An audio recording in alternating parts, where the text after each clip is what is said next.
ఈ మెడికల్ కాలేజీకి సంబంధించి మీరు చేసినటువంటి ఉద్యమం ఏదైతే ఉందో అది అయిపోయింది. అయితే మెడికల్ కాలేజీలో ఎవరు పార్టిసిపేట్ చేయడానికి రావట్లేదు టెండర్లు. దీనికి ప్రధాన కారణం జగన్మోహన్ రెడ్డి గారి పాఠశాలను బెదిరించడం కావచ్చు, అందుకే వీళ్ళు రావట్లేదు అనేది విమర్శ. విమర్శ ఏంటంటే మంచిదే కదా స్వామి, తప్పేముంది. ఎవడు రావడం లేదు అని అంటే సంతోషించాల్సింది పోయి దానికి విమర్శ అంటావు నువ్వు.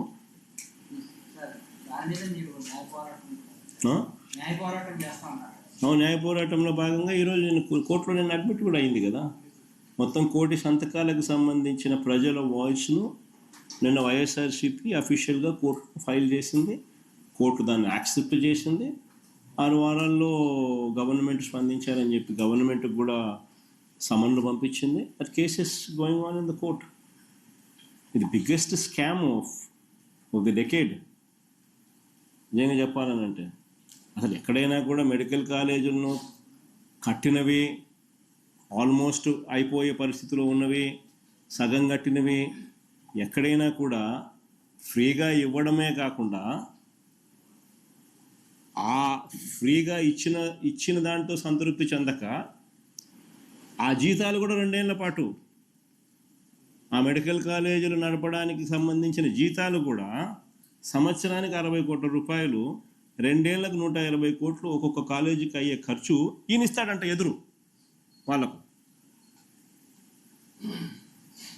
గవర్నమెంట్ ల్యాండు, గవర్నమెంట్ ఆస్తి, గవర్నమెంట్ బిల్డింగ్లు, government medical college, government staff, జీతాలు ఇచ్చేది గవర్నమెంటు, కానీ లాభాలేమో ప్రైవేట్ వాళ్ళకంట. స్కామ్ కాకపోతే ఇంకేందండి ఇది? ఇటువంటి స్కాముల్లో నిజంగా ఎవరైనా భాగస్వాములు అవుతారా?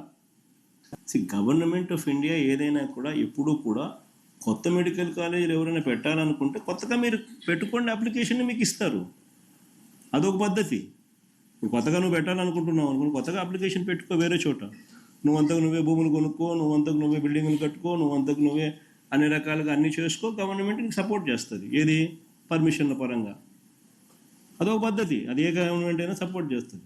కానీ ఈ మాదిరిగా స్కాములు చేస్తూ గవర్నమెంట్ ఆల్రెడీ కట్టిన బిల్డింగులను, గవర్నమెంట్ ఆల్రెడీ కట్టిన ఆస్తులను ప్రైవేట్ వాళ్ళకు ఊరికనే ఇచ్చేసేయడము, మీ జీతాలకు కూడా గవర్నమెంట్ ఇవ్వడం, ఇట్లాంటి ఎవడు చేయమని చెప్పి ఏ గవర్నమెంట్ ఎప్పుడు కూడా చెప్పను.